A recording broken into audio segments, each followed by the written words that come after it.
Pangkalan Udara di Sri Mulyono, Herlambang, Palembang dijadikan sebagai posko operasi teknologi modifikasi cuaca atau TMC di Sumatera Selatan.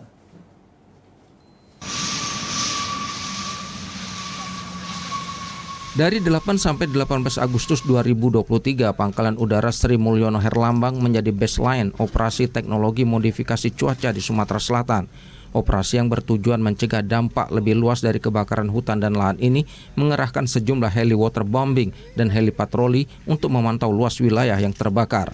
Komandan Pangkalan Udara Sri Mulyono Herlambang, Palembang, Kolonel Penerbang Sigit Gatot Prasetyo mengungkapkan pihaknya mendukung penuh operasi TMC dengan mengutamakan keselamatan.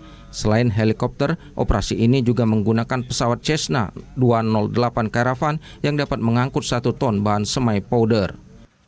Peran Lanut di sini jelas, kami sebagai salah satu stakeholder yang mendukung kegiatan ini, di mana semua alutsista ataupun pesawat maupun dukungan yang ada itu dibantu dari Lanut, dan kami juga selalu bahu-membahu dengan rekan dari AOC di Bandara Sultan Mahmud Badarudin II. Kita dari Lanut Sri Mulyono Herlambang, Palembang berupaya untuk mendukung kegiatan. Baseline-nya kita adalah safety dalam semua aspek, baik itu penerbangan maupun kegiatan-kegiatan di bawah.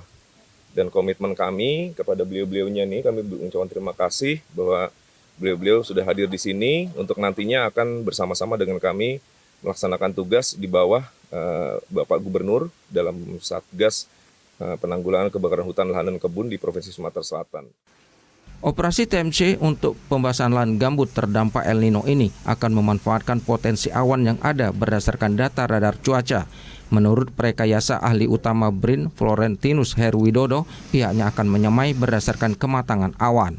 Kita pasti akan nanti menyemai itu melihat dari kematangan awan dan daerah yang memang di daerah itu merupakan daerah rawan gambutnya sudah mulai kurang dan sebagainya. Jadi kita tetap mau fokusnya ke lahan-lahan yang gambut ya, nomor 1. Yang di situ juga ada tinggi muka air lahan gambutnya termonitor gitu, sehingga nanti akan kelihatan juga efektivitas dari kegiatan TMC itu dari situ juga. Data PT Smart Cakrawala Aviation menyebutkan Agustus sampai Oktober 2023 akan didominasi curah hujan rendah antara 50 sampai 100 mm bahkan 20 sampai 50 mm per bulan. Curah hujan yang rendah berpotensi memicu kebakaran hutan dan lahan di wilayah Sumatera Selatan. Tim Liputan TVRI Sumatera Selatan melaporkan.